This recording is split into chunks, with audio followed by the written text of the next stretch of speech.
Dear friends, eigen value, eigen function ഇത് മനസ്സിലാക്കാനായിട്ട് നമ്മളൊരു സിമ്പിൾ മാത്തമാറ്റിക്കൽ ഓപ്പറേറ്റർ എടുക്കുകയാണ്. That is differentiation. D by d x ഒരു select ചെയ്തിരിക്കുന്ന ഒരു function e raise to a x ആണ്. So e raise to a എക്സിൻ്റെ differentiation എടുക്കുമ്പോൾ നമുക്ക് കിട്ടുന്നത് എന്താണ്? A e raise to a X.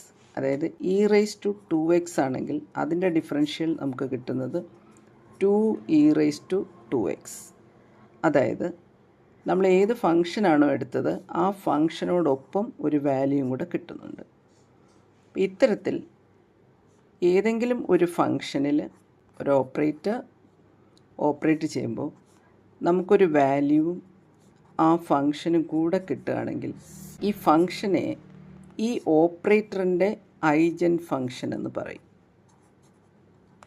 കിട്ടുന്ന വാല്യൂവിനെ ഐജൻ വാല്യൂ എന്ന് പറയും. അപ്പോൾ എഫ് എക്സ് എന്ന് പറയുന്ന ഫങ്ഷൻ ആ ഓപ്പറേറ്ററിൻ്റെ ഐജൻ ഫങ്ഷൻ ആകുന്നത് എപ്പോഴാണ്? ആ ഫങ്ഷൻ ജനറേറ്റ് ചെയ്തുകൊണ്ട് ഒരു വാല്യൂയും കൂടെ കിട്ടുമ്പോഴാണ്.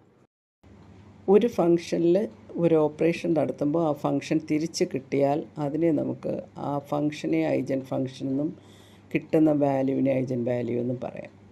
അപ്പോൾ ഇവിടെ a eigen value, e raise to x eigen function of the operator d by d x. വെണ്ണ കടഞ്ഞെടുക്കുന്ന പ്രോസസ്സിൽ operator operates on milk to give butter and milk.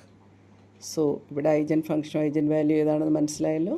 This is the operator, this is the operation, eigen value, eigen function.